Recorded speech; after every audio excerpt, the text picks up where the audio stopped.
told me 5 years ago when Lane Kiffin got hired at Ole Miss that there would be a sex scandal at Ole Miss, and one that would be very public, because I'm sure there has been some sex scandals that have gone on at Ole Miss that, quite frankly, have not been out in the public.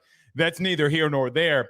But if you would have told me of a sex scandal that would have happened at Ole Miss, I would have thought that Lane Kiffin would have been involved. You do, and you believe that as well, because of all the craziness and all the rumors that constantly surround Lane Kiffin and all the craziness that he's been involved with and how he acts on Twitter. And some people think that maybe he doesn't really have a true moral compass sometimes. I'm not saying that's me. I'm just saying that that's how people feel about Lane Kiffin. But to find out that Daddygate is real. Now, if you don't know what Daddygate is, apparently there was a young man that was going to Ole Miss that was rushing a fraternity. That has no real bearing on it. He was dating a girl that went to Ole Miss as well. She's from Houston, Texas, so she probably has a little A&M in her. But she's from Houston, Texas. She goes to Ole Miss, and, she has relations with both the young man that she's dating and the father of said boyfriend. And this is all alleged, by the way. Let me make this well known so I don't get sued. This is all alleged. I have no proof of this happening, zero proof of this happening. But if you've been on social media, you know that Daddygate may be real. Steve Smith Sr. is probably very happy right now because his sex scandal is out in the weeds. Nobody's really talking about that anymore. What else could we talk about in this football offseason? How about in the studio right here? We got a tie game in the bottom of the 8th with Mississippi State and Troy, 2 top 25 teams tied at 5. Kind of glad LSU didn't play on a Tuesday night. Got to see some other teams. Like got to see Tennessee, Mississippi State, got to see Southern Miss and Ole Miss.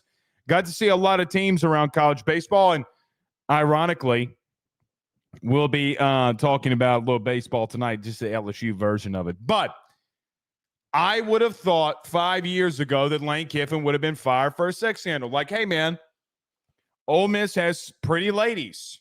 Everybody knows that they, what's the saying, that they breed Miss Americas, right? Like they produce the most Miss Americas. Pretty ladies go to Ole Miss. But this is right up the Ole Miss alley. This does not shock me at all. You know, I feel like if you went to every SEC team and you said, you know, this definitely goes on at Texas. This definitely goes on at Ole Miss. This definitely goes on at Florida. Like, you can't think of Florida and not think about jorts. You can't think about Kentucky and not think about basketball, bourbon, and ass, because that's normally what their football team is. You can't think about Nashville, and they're just happy to be here. They're here for the academics. You can't think about Arkansas, and quite frankly, everybody in the state of Arkansas that I've ever met that's a Razorback fan has red hair. The list goes on. And Missouri, I don't really know what anybody thinks about Missouri. You think of Georgia, you think of random-ass dudes getting on all fours and barking like a dog, which might be one of the gayest things that I've ever seen. Maybe I can't say that. I think about Mississippi State, cowbells, hillbillies, moonshine. Probably can't say the other thing, too. I mean, the list just goes on and on and on and on. But Daddygate might be a real thing. Now, again, just so I don't get sued, this is alleged.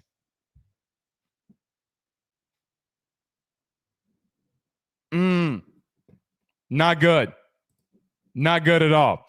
KLS 48 says it says Brian Kelly in the description. So yeah, we are going to be talking about Brian Kelly here tonight. Brian Kelly went down to New Orleans and met with the SEC and Big Ten commissioners.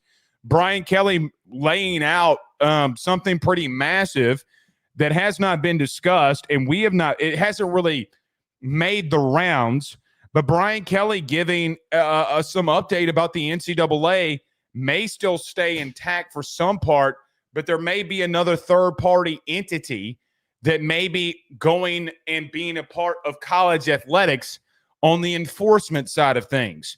Blake, they can't enforce it. Well, if you want to be in the college football playoff, you will.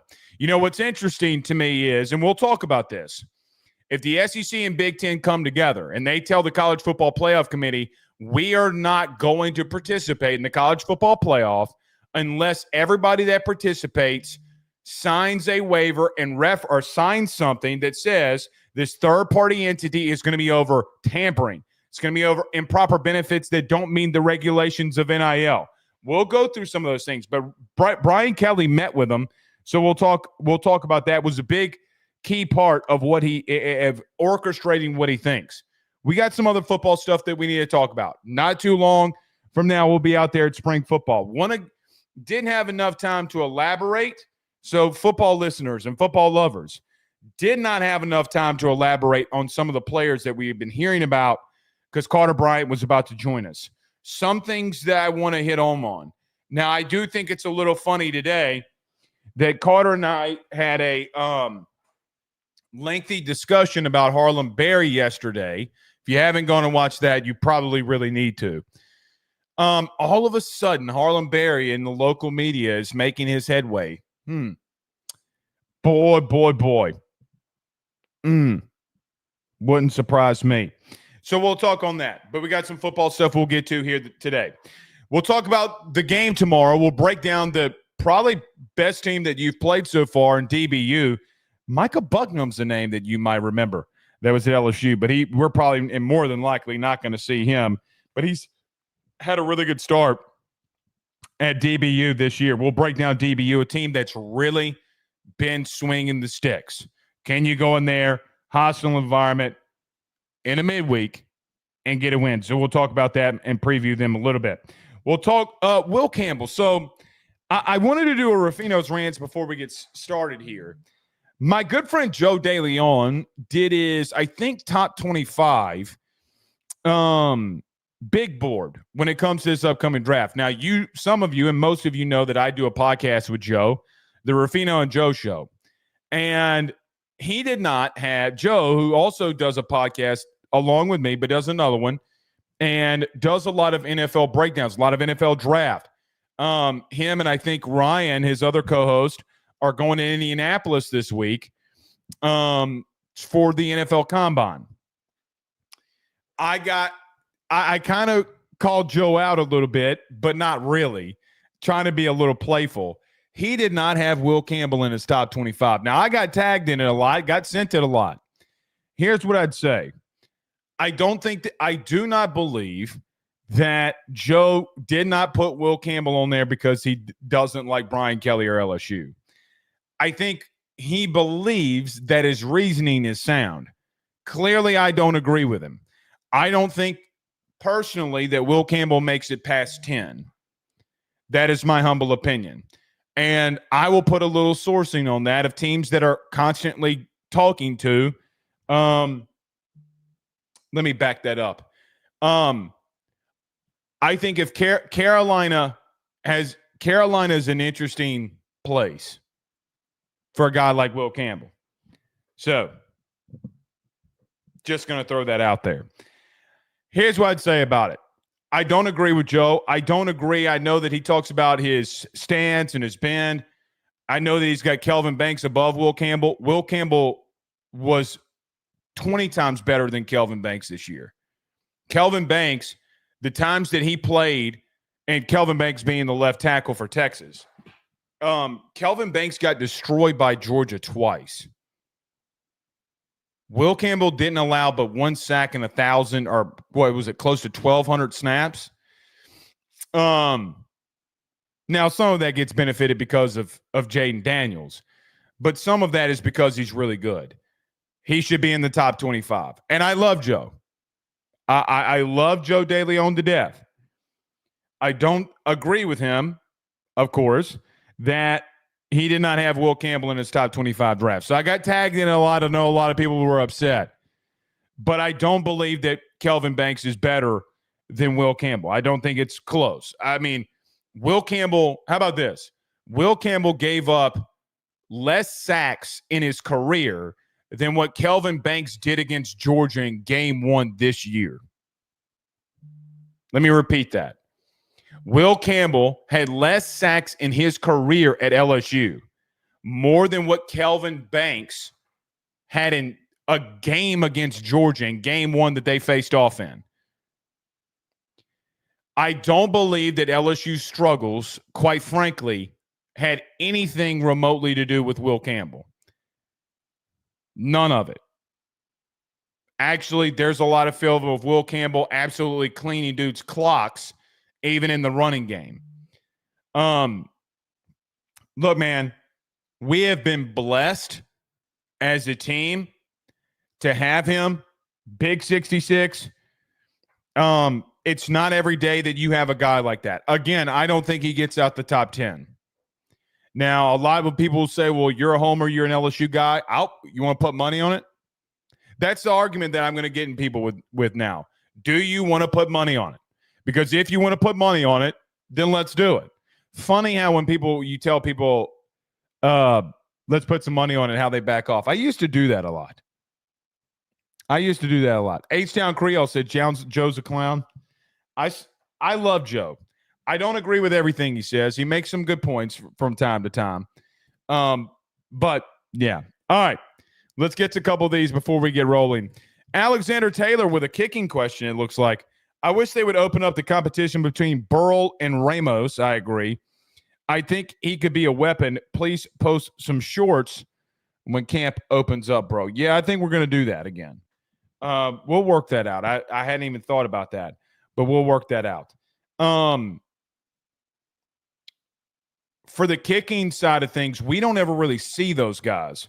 Those guys are normally inside or on the opposite field where we can't see them and get to them because there's 4 fields when you go out there.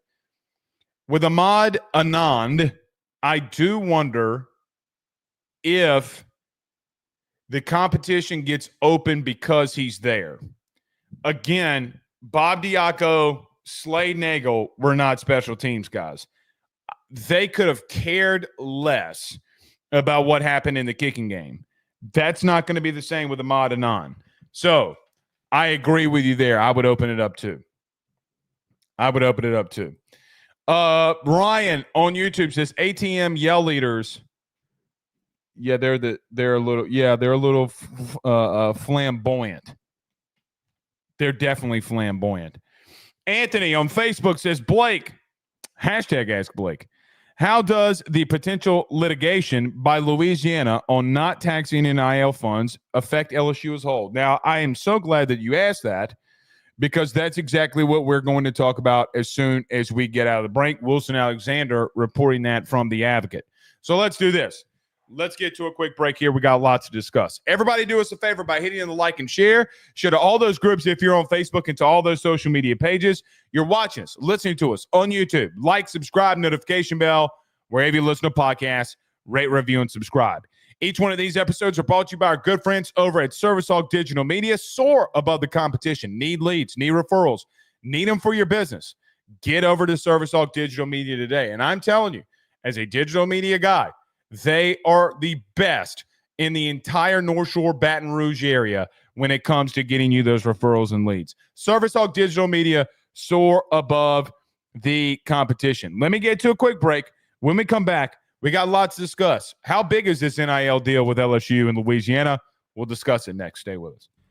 BetOnline is the fastest and easiest way for you to wager on all of your favorite sports, contests, events, with the first-to-market odds and lines. Find reviews for all the news for each league, including Major League Baseball, NFL, NBA, NHL, combat sports, college sports, esports, and even golf.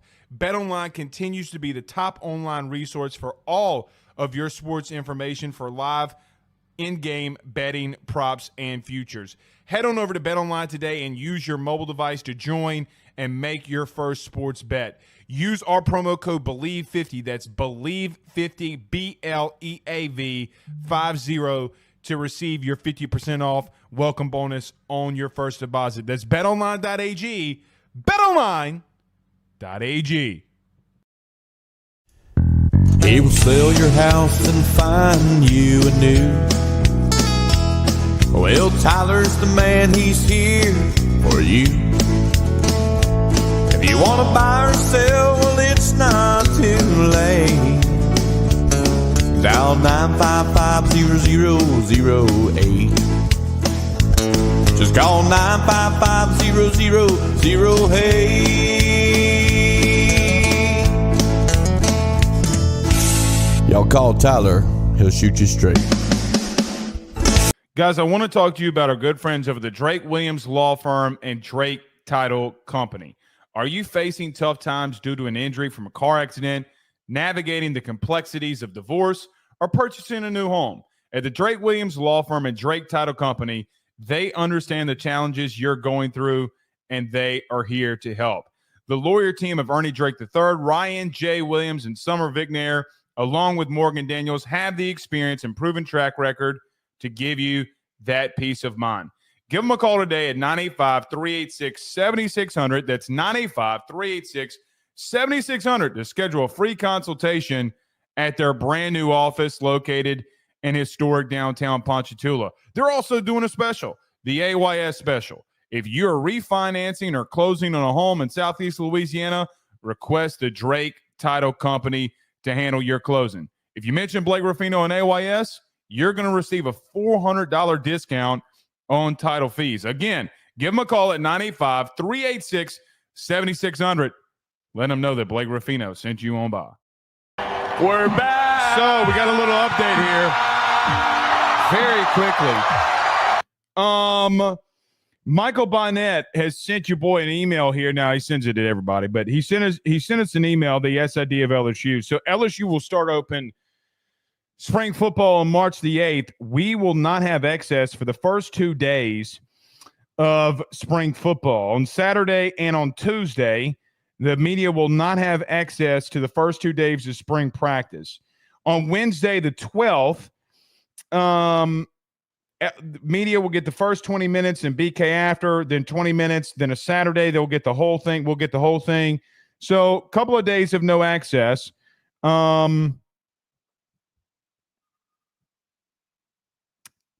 Doesn't look like it does not look like that we have tons of days. It looks like we only have 1 day of a full practice.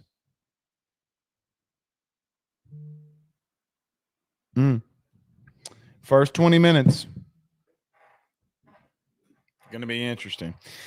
But we'll let you know when we're out there. Speaking of Brian Kelly, we'll get to him in just a moment. But we were asked a question. Wilson Alexander, before we got to a break, Wilson Alexander of The Advocate says, Louisiana, or posted this on Twitter, Louisiana will become the latest state to introduce a bill exempting NIL money from state income tax. Its sponsor of the bill said, quote, "We're not going to let them outcompete us." LSU and other schools contacted him about the idea. So in case you didn't really understand what I was just saying there, LSU and Louisiana are going to be a part of being one of the states. They're not the first. They're like the sixth, seventh state that is exempting. I think Florida was the first with Ron DeSantis and the boys that exempted NIL proceedings from being or having state income tax. There are two thoughts that I have about this. Number one, let's get to LSU. Number one, you got to do what you got to do to compete. TV revenue share is here. It's going to be going through. That is a part of it, maybe. I mean, like, I don't know what that all entails. Maybe it does, maybe it doesn't. Rev share may be a whole different thing, but NIL is going to continue to stay. Guys, you know, I know, everybody knows that what you just did with the collective, and we'll talk about that a lot tonight here, actually, ironically, you're going to need to go in the portal and get players. You're going to need to do this through high school. Having no state income tax, getting away from that is a game changer. You could literally kill the state of California by doing that. Now, there's some southern states that's also doing it, so it is what it is. But 50% taxes, 0% state taxes. There's a massive difference. an outright massive difference when it comes to NIL. It's a game changer for not only LSU, it's a game changer when it comes to even some smaller schools like Southeastern, ULL, and others.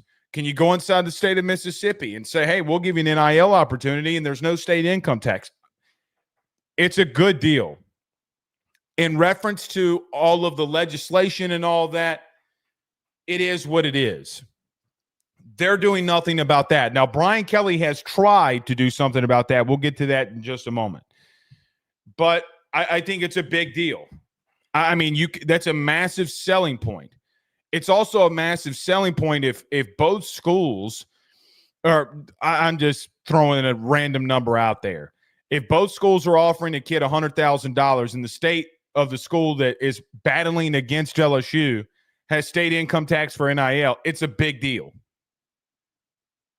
It's a massive deal. When you get in the in-home visit with the parents and say, well, listen, we're both offering you the same. They have state income tax. We have a state income tax exemption when it comes to NIL proceedings. Don't think that you are going to lose that battle more often than not when things are even. I will tell you that LSU, as an example, has literally that same issue has been used against LSU when battling teams in the state of Texas. It 1,000% has happened. Know it for a fact. Know the player it happened to, and it happened this past cycle twice. It happened the past cycle a couple of times. Now, LSU was able to win their fair share of some of these, Caden Durham being one of them.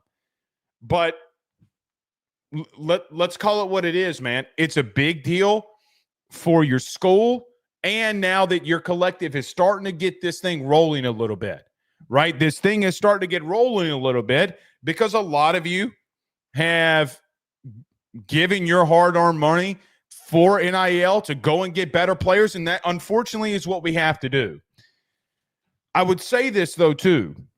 There's a second thing about this. There's a human element to this. The human element is, for me, as much as I love football, as much as I love something that I've dedicated not only my life, but I've dedicated the life of my wife and children to do this, I do think that there's something interesting about how quickly things can get done when LSU picks up the phone and calls the legislature and gets it done. But if I call that same legislature and say, hey, man, we have drainage issues, that's a whole different problem for another day. Now, what about the entire state of Louisiana? Now, I'm not trying to be political here. I don't want your political comments, to be honest with you, because my opinion doesn't really matter to you. Your opinion definitely doesn't matter to me, especially when it comes to politics. But one thing for me is, hey, man, you're doing a lot of this and it's going through like this. Why can't we have bipartisan stuff to do this for the state? It's not, we've been doing state income taxes for how long? Y'all mismanaged the budget all the live long day. I do think it's funny because I know how much in taxes that I've paid the past 2 years, which is ridiculous, to be honest with you. But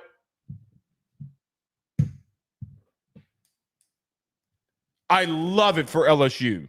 As a fan, it's the right move to make. As a human and business owner, I don't think it's not working with each other to help the people in the state of Louisiana. Brother, eggs are $6 a carton. Have y'all, our children, by the way, I say our children because me and my wife, but my children are in the berry phase. Nothing will bankrupt your ass more than your kids going through the berry phase. If you don't know what the berry phase is, that's when strawberries, grapes, and blueberries, we got pineapple in there too. That is when you go bankrupt. You're in the berry phase. I understand. This is how I would say it. The reason I bring this up, because I felt the pulse from you today. I was expecting a lot of excitement, which there was some excitement, right? A lot of people excited about this. But I see a lot of your comments underneath our retweet saying, hey, man, I have a huge problem. This is from Bayou Guy. I have a huge problem with this. Athletes NIL money should be taxed like mine and everyone else's. They're not wrong. I am a massive advocate, clearly, of NIL. You remember us going through the Pi traditions push and marathon and giving out a signed Brian Kelly LSU win bar, which is what we did. But there comes a part in time where I understand this complaint more than any other. I am for the player getting paid. I am for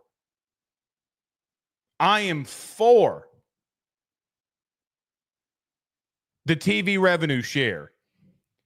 Guys, for the past 4 years, I have not been able to get a tax exemption.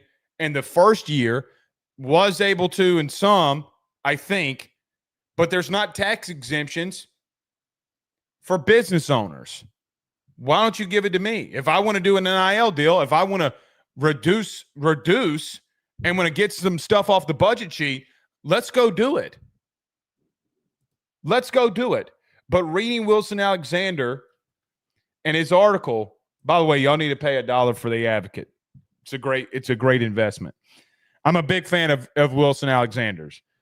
It's worth the investment to me. Not everything that you get from the Advocate is, but I love Wilson's stuff. I understand your complaints. I understand your issues with this. It's not the only one.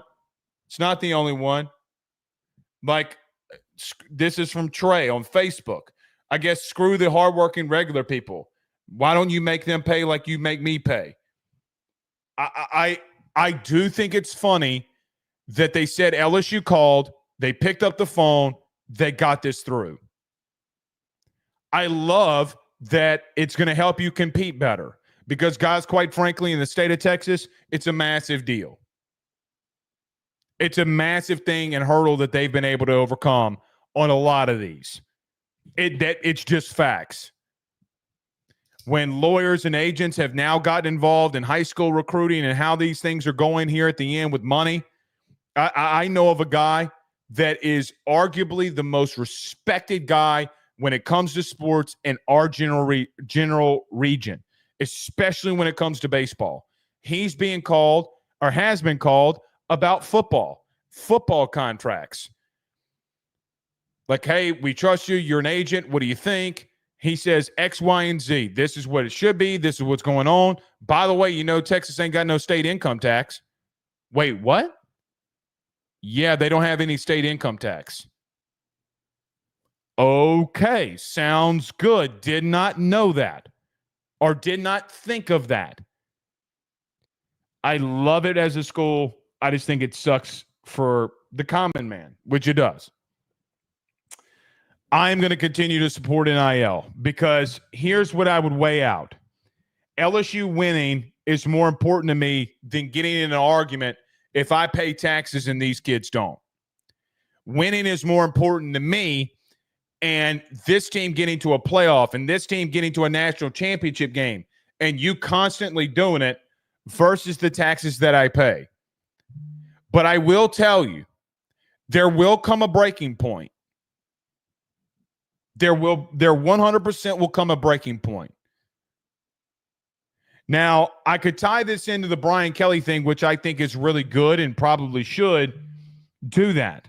But I do think about Brian Kelly and the address that he made to the SEC and Big Ten this past weekend in New Orleans. In case you missed it, it's the offseason. I know that a lot of you aren't paying attention. The SEC, Tony Petitti, the commissioner, Greg Sankey, commissioner, SEC, went to New Orleans, joint meeting, how they want to start structuring things of how college football is going to be run. They're joined at the hip. They're going to come together for scheduling purposes, and they're going to play one another in the non-conference. They're going to schedule those things out. Sounds good. Sounds good. Don't hate it. Don't like it really, but don't hate it. Kind of just meh. It is what it is. It's a game. Because we've been doing an LSU, doing a non-conference game in the beginning of the year for God knows how long. But Brian Kelly met with both commissioners. There was something that's interesting that Brian Kelly said. There is something that I want to point out about here. When Greg Sankey, this is the third time that this has happened, by the way, in 4 years for Brian Kelly.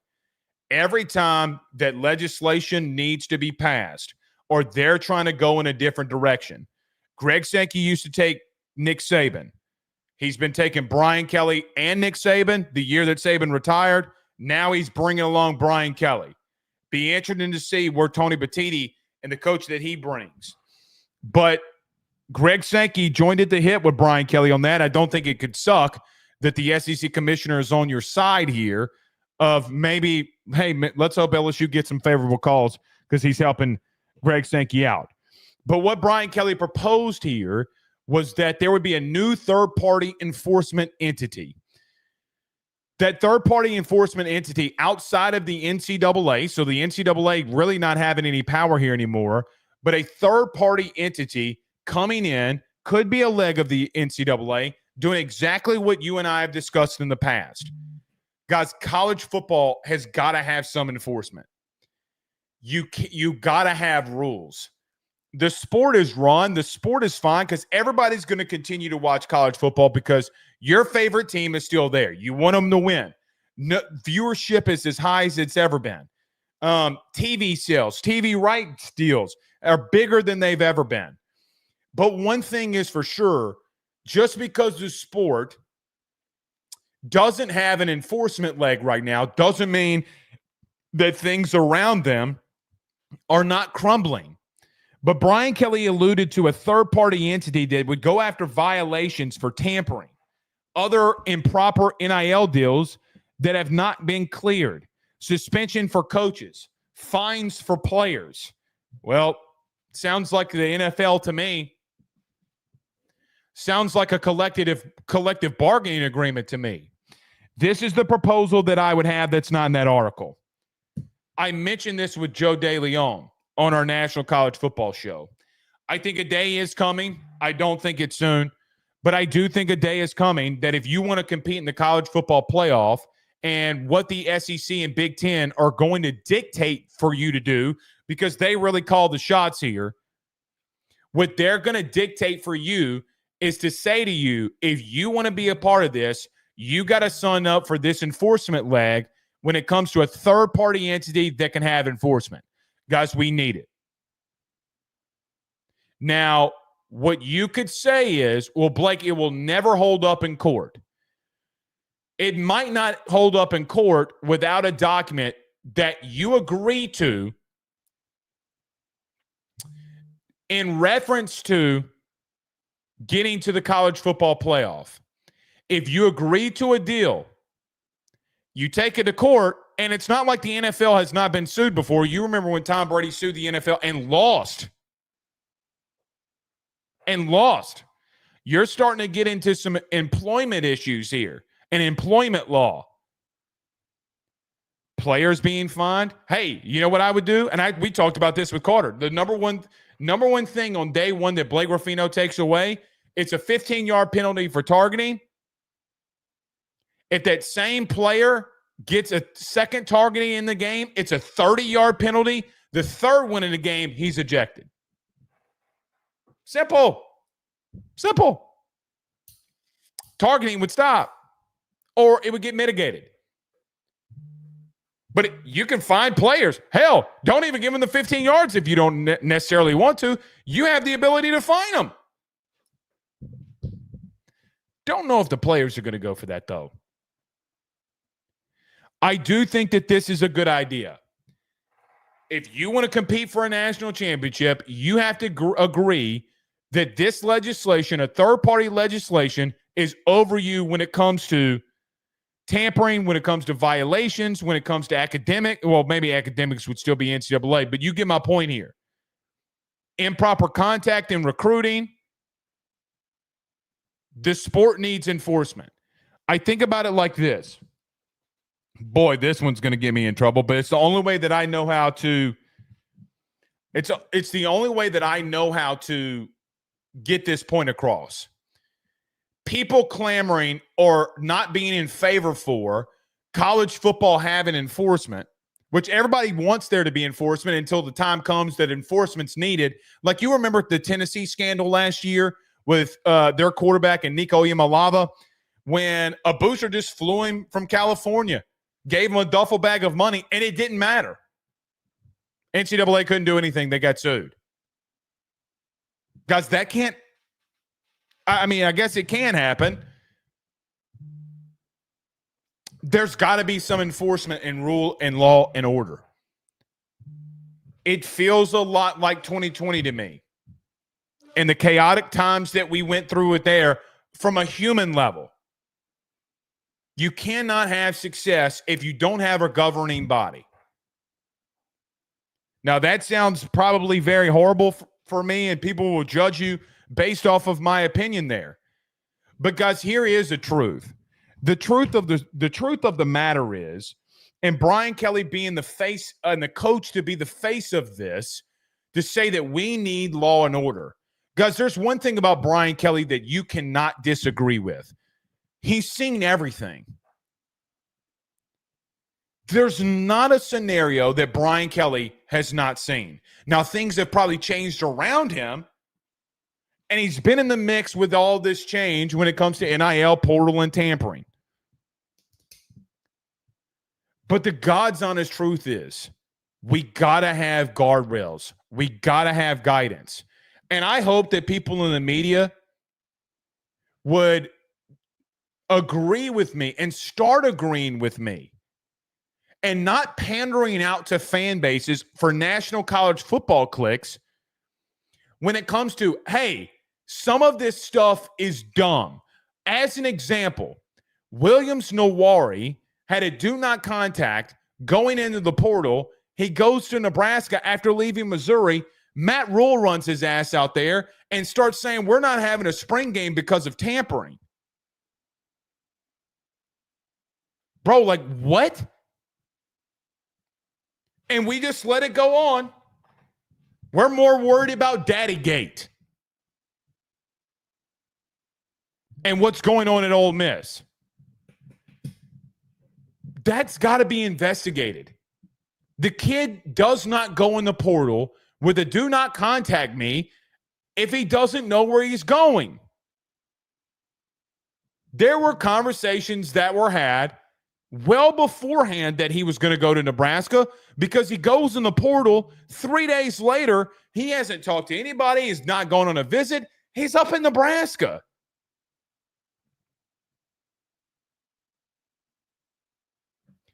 I mean, Saban did the exact same thing. I think of Eli Ricks and Kayshon Boutte. I get the whole fact if you're not tampering, you're not trying. But that doesn't stop the need that you need somebody to guide over this. You got to have law and order. Now, another proposal here that I thought was very interesting. The proposal is that there's only a certain number of players per year and everybody would have to agree to this. Only a certain number of players a year agree to the ruling that they would have to agree to as well, which they're not going to, and nor should they. None of the players should agree to any of this, by the way. They should not agree with a governing body. They're the only ones. But they got to get with the times here too. You can't keep doing this. So either you're going to play here or you're not going to play here or you're not going to play at all. If you don't sign this, you're not playing college football. That there's only a certain number of people that can go in the transfer portal per your team. I think the number was 15 or 20. That's a lot. That's a lot. But I think it's a comfortable number. I think it's a comfortable number. Brian Kelly also talked about there's only a set number of players that you can bring in from the portal. I don't mind Brian Kelly's proposal here. I think Brian Kelly's proposal for college football might just save it. So your coach is a lot of things. We can talk about BK on the field. We can talk about him hiring Matt House and squandering a quarterback like Jaden Daniels and receivers like Malik Neighbors and Brian Thomas Jr. We can all have that discussion. You can have the discussion. I can have the discussion. We can all talk about it and just be depressed as shit. One thing is for sure. The man knows what he's doing. He's one of the smartest head coaches that's out there. Blake Glaze and Brian Kelly. No, reality is just reality, bud. Reality is just reality. And we got to start getting down to it. I'm glad that he has a big say in it. I'm glad that he has the commissioner's ear here. And I hope that some of this passes. I would tell every player in the country, I am not signing a bill or I'm not signing anything unless I'm absolutely forced to play college football. Why would I give any of this up? I'm glad that your head coach is leading this, man. I really am. I just hope that it leads to Greg Sankey giving us some calls. All right. Before we get to some baseball talk here, I need to get to some football too. Yesterday, I was not able to really get into some of the players that whose names have been coming up. We got to it a little bit. Let's dive a little bit deeper and actually get on the field. Then we'll take some questions, get to a break, talk some baseball here. There are some names to know. I'm only going to do 3 tonight. I gave you a lot yesterday, but 3 names that constantly have come up to me over and over and over again, and it's not missed upon me that after Carter and I had our conversation about the first guy we're going to talk about in Harlem Berry,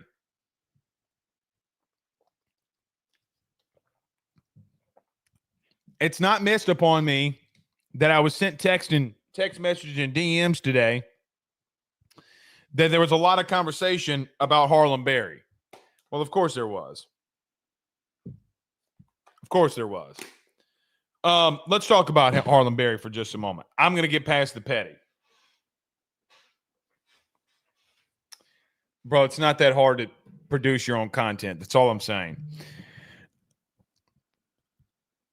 LSU 5-star running back and the number 1 running back in high school football recruiting is very interesting to me going into spring. Now, we got a little bit more than a week now, I guess, going into this. But Harlem Berry is a name that I keep hearing over and over and over again. There are 3 things that is associated with Harlem Berry that keep coming up about what LSU has thought about him in the offseason. Number 1, speed. They truly feel, from what I've heard, I need to see it for myself, I have heard that the speed that they have with him at that position is electric, I think is the word that has been most used. What is interesting to me about Harlem Berry is this. You can always utilize that weapon. He also does not fit the need that you currently have, or the absence of need that you currently have, of giving somebody the football and getting 3 yards on 3rd and 2. But that doesn't mean that not having a great player like him is not a massive need, especially when you throw the football as much as you do. Let's talk about that receiving game. Guys, I do think the comp is very capable for Reggie Bush. I see it.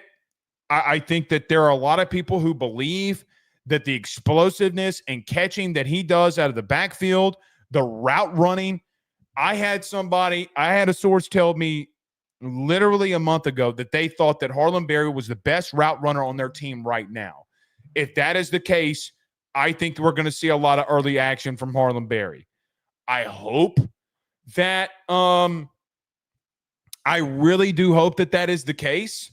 I really want to see him getting touches, especially when it comes to the spring.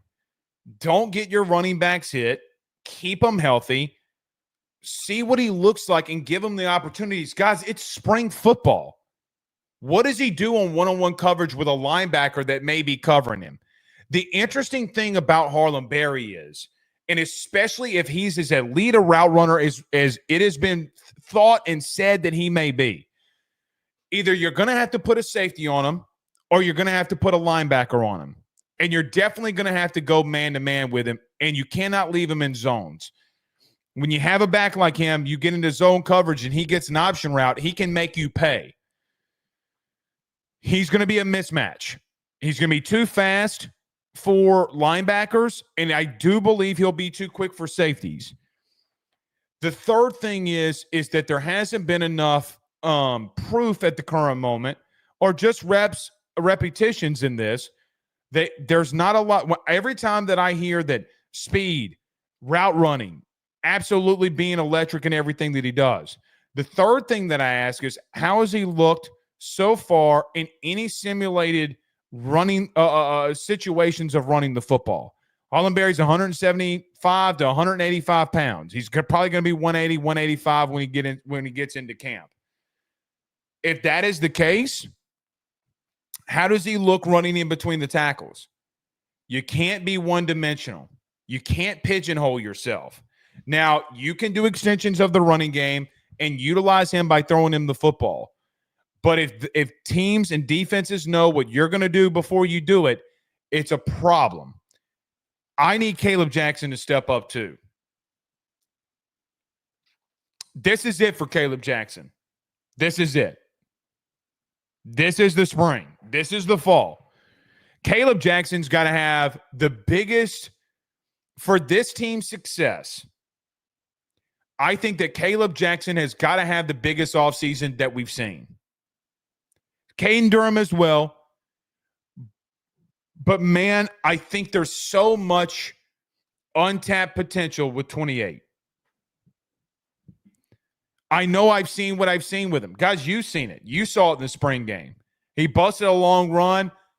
I mean, he did some things as a freshman. You've seen the consistency from him. You've seen the flashes from him. Is it a play calling issue with him? He's got to have a massive offseason for this team's success.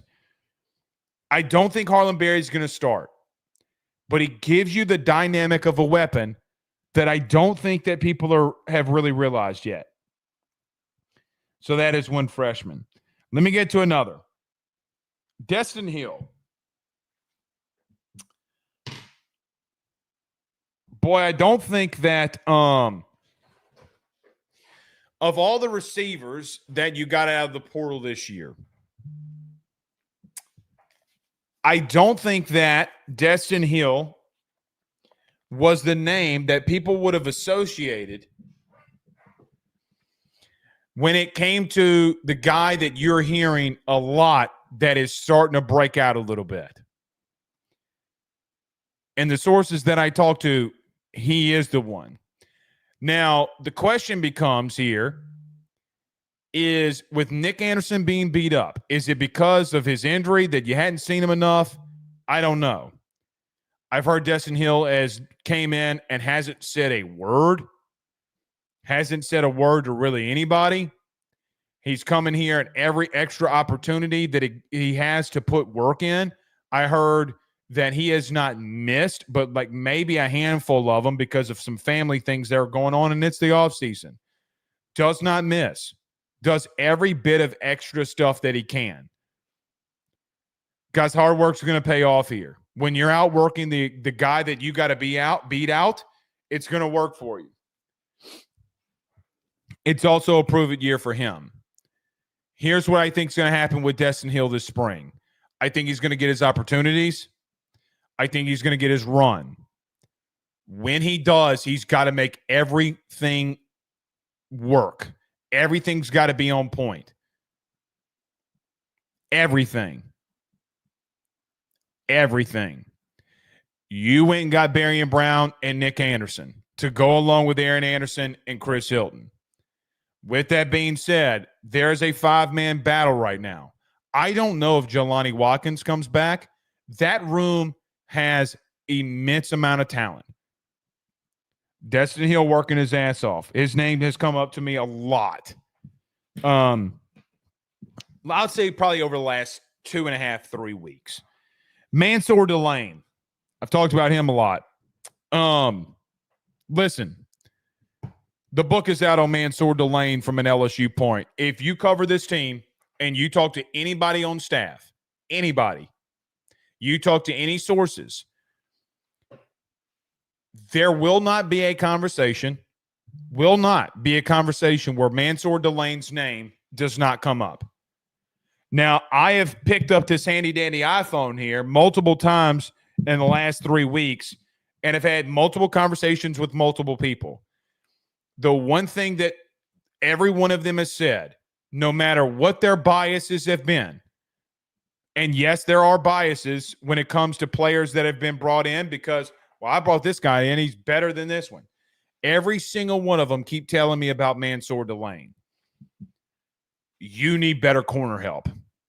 You need to pray to God that Jackson from Florida can hit, and you hit on DJ Pickett because you need it. Guys, you have not gotten better there. Corey Raymond in year one did not help you. I mean, he did some, but not really. You were still really bad in your secondary. Guys, you were 76th in passing yards allowed. It didn't help you. Now, you've recruited the guys that he wants. Now it's your time. Now it's the time for the DBs to really step up. I don't know, because of Jake Olson being your safeties coach, if I wouldn't have just given him the whole room and tell Jake to be a hybrid for Blake Baker, but we'll give you the title. I don't know. You can't have good corner play, though, without good safety play, and that worries me. Mansour Delane has been at the far right boundary corner and some drills that I heard that he's been working.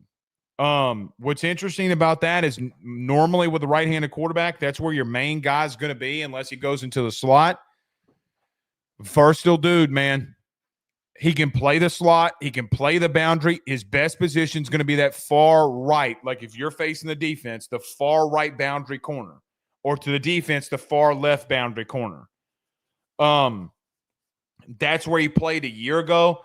I love the unselfishness. The one thing that I've heard most about him as well has been the work ethic. Here's what I keep hearing. What I keep hearing is that I think that a work mentality has shifted. Jack Pyburn doesn't come up to me a lot. I heard that he's a menace in the weight room. I heard Bauer Sharp, since Tre'Davious Green has been back officially full-time with LSU football, that Bauer Sharp and Tre'Davious Green have been together the entire time. Good. Gabe Rutherford, Patrick Payton pushing one another, being with one another, lifting with one another. I heard in the weight room Jack Pyburn and telling Patrick Payton, hey man, this kid Rutherford's in here out squatting you. He wants it more than you. He's going to beat your ass out. Then they return fire. I heard he's going to beat your ass out. Here's what I'm trying to get at here. I don't think in the offseason last year that I heard the confidence, number one, coming out of that building. Number two, the work ethic was not like this. I don't think that you had a good offseason. I think it translated on the field because you got comfortable, because Jaden Daniels or whatever, we'll just be better on defense. Nuss is good enough, whatever. You didn't work hard enough. You weren't good enough. Guys, you can hire mercenaries, and it's what you did with a lot of them. Doesn't mean that those mercenaries don't care about what they want to do too.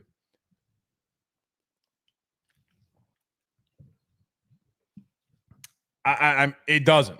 I saw Princely Human yelling, who everybody said that he didn't care. He doesn't care about football. Doesn't care about sports. When he lost at Ole Miss this year, he was passionate about it. I don't recommend getting in a fight with a fan. What I do recommend is caring that much. You have a lot of experienced players. A lot of those experienced players, this is their last shot. This is it. This is it. So those are the three names that I think have come up the most to me. It's going to be interesting to see what comes this spring. Chris Phillips over at SEC Unfiltered says, need a statement on hashtag Daddygate. Thanks. Chris, I opened up the show with it, but here's what I'd say about Daddygate. I hope Chris is still in here. Chris, thumbs up in the chat if you're still in here. I might text him. Actually, I'm texting him right now. Addressing Daddygate now. I did address it in the beginning of the video, but just because our good friend Chris Phillips over at SEC Unfiltered is in the building, that's raunchy. Golly, that's raunchy.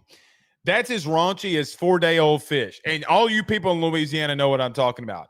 You go fishing, you smell some dead fish, been out in the hot sun for a couple days, done skinned it, stinks. But there's no way you can do that to your son.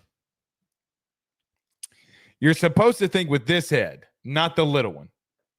David says, what is Daddygate? Well, apparently at Ole Miss, dads and sons like to share co-eds.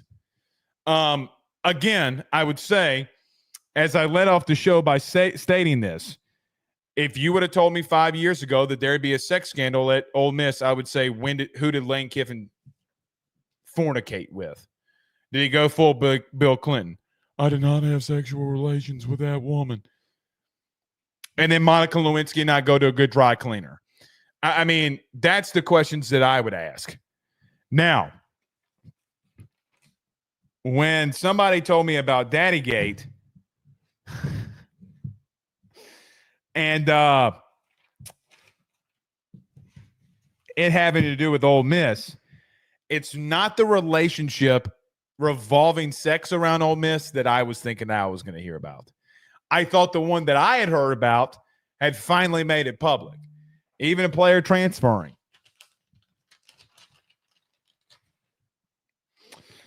Boy, oh boy. All right, let me do this. When we come back, we'll break down a little bit of LSU baseball versus DBU next. Stay with us. Guys, I want to talk to you about our good friends over the Drake Williams Law Firm and Drake Title Company. Are you facing tough times due to an injury from a car accident, navigating the complexities of divorce, or purchasing a new home? At the Drake Williams Law Firm and Drake Title Company, they understand the challenges you're going through, and they are here to help.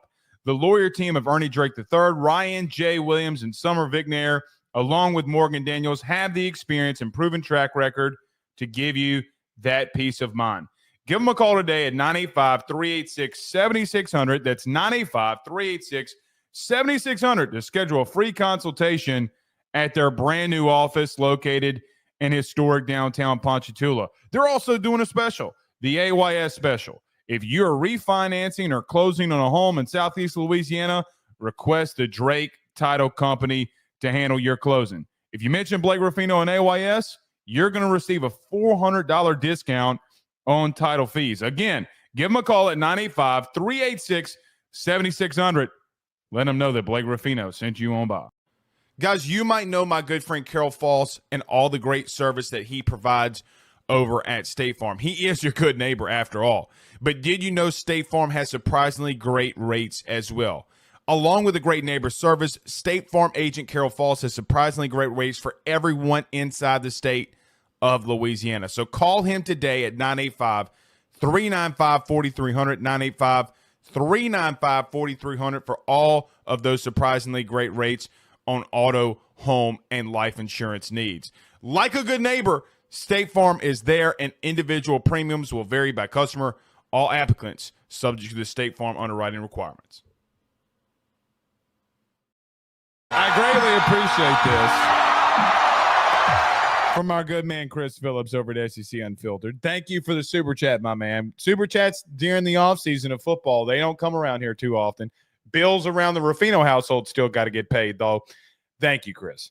He says, the goat of the bayou. Keep spreading the good word. Daddygate is getting us paid.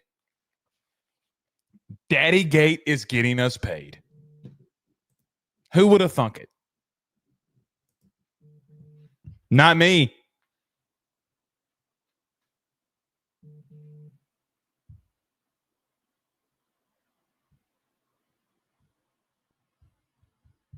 Not me. All right, let's talk a little bit about LSU baseball before we get out of here. So LSU is going to be facing DBU. No, I'm not talking about Corey Raymond. Hold on one second. I'm not talking about DBU. I'm talking about Dallas Baptist. Game on Flow College tomorrow. Yes, I know you got to pay the money. I'm sorry. Everybody asking you for money, man. Everyone asking you for money. I'm sorry that you have to do it. DBU is 6-1 on the year. They but they did get run ruled last week in a midweek versus the University of Texas Rio Grande Valley, or UTRGV for short. This past weekend, DBU faced Southern Illinois University Edwardsville, where they scored 35 runs. Their catcher, Grant J., I don't care who you're playing, he's smashing the baseball. Has 3 home runs on the year. He's hitting .571, has 4 doubles and 13 RBIs. Dude can really hit it. Their catcher, dude can really swing it. Tom Poole, 504 doubles. I don't know what to make of DBU. I don't know what to make of their baseball team other than what I've known and what we've known of them in the past.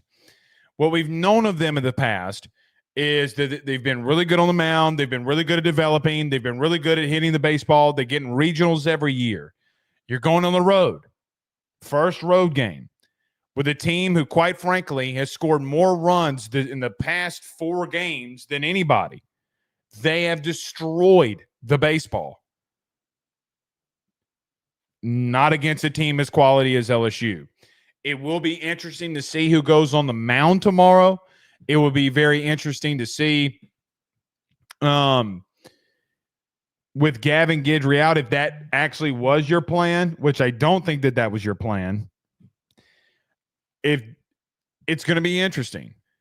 It's going to be fun to see how this team reacts to adversity that will hit this week. DBU is the first team that will give you that. These are going to be the best teams you've seen so far. The last 17 innings that you've had, we've talked about the 34 innings. We talked about that on the post game last night. But the 34 innings that you've had in the past couple of games, first 17 sucked. The last 17 were fantastic. Are you starting to heat up a little bit? I do look at some of these teams, like number 1 Texas A&M is down 7-2 against Texas State.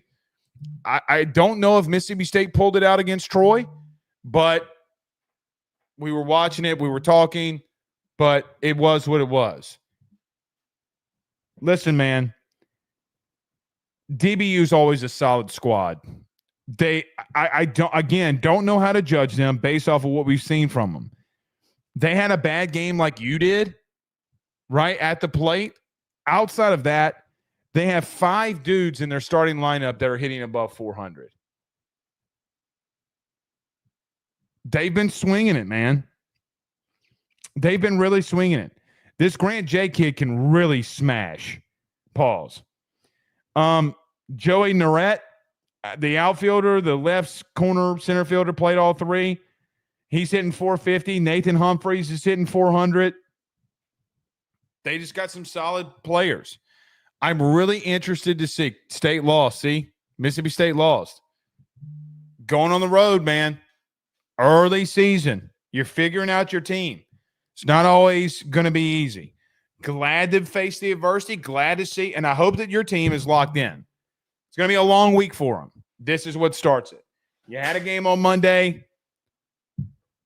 It's going to be a lot of baseball. You'll face what? You'll have 1, 2, 3, 4, 5. You'll have 5 games in 7 days? No. Well, let's do the weekend. So 3, 4, Wednesday 5. Damn. You'll play 6 games in a week, 8 games, 7 games in a week, technically. With Tuesday being your only off day, the travel day, and Thursday. But 3, that's 6, 7, 8. Yeah, 8 games from weekend to weekend. It's a lot of baseball. Going to be interesting to see, man. But we'll be here for it. We'll see you tomorrow.